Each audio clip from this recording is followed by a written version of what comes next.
We're on the concept of negative communications, and sometimes they end up in print or online. You have to deal with both of them quickly in the process, especially when they're in print. They've taken the time out to write something, so call or email the individual immediately.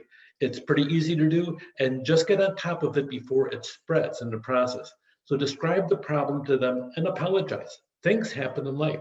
Explain the following: why the problem occurred, what you're doing to resolve it, and how you're going to prevent it from happening again.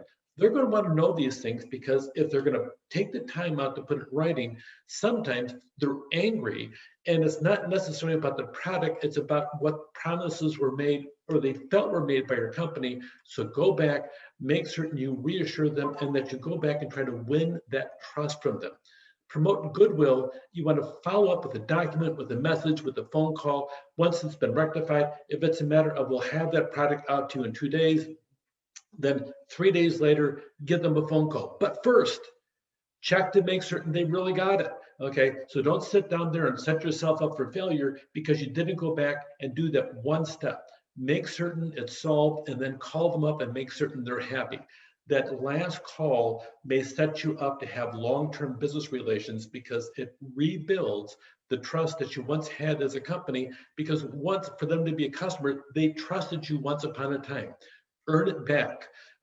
When responding by email and in hard copy, make certain that you're addressing a couple things. When you can't reach the customer personally, when you need to establish a record of the incident, when you wish to confirm follow-up procedures, and when you want to promote goodwill.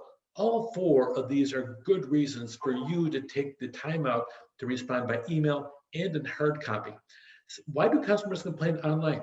Sometimes they don't even know. They just have the opportunity. A lot of times it's a revenge motive. They didn't deal with me fairly, I'll get them.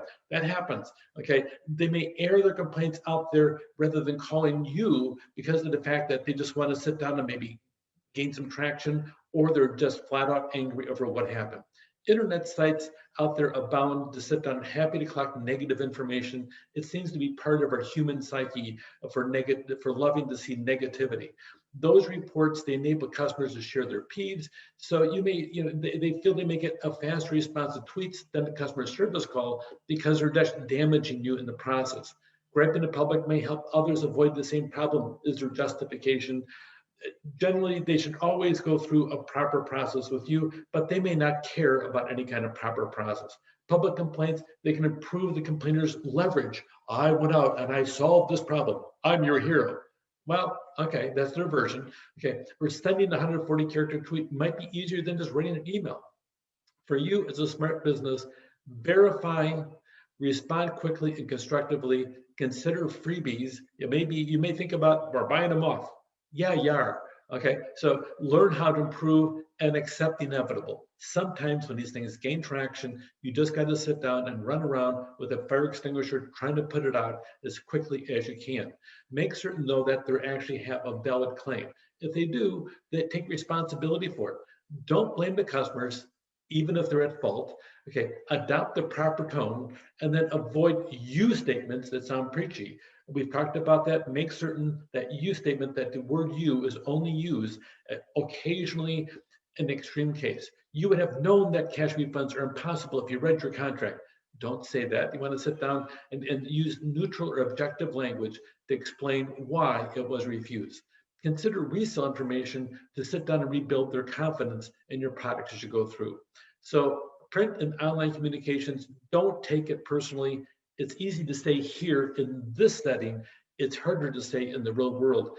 Go the extra step, consider freebies, and continually watch your tone, because that will be the best way to be successful in keeping them as a customer and keep them from damaging other future relations with other customers.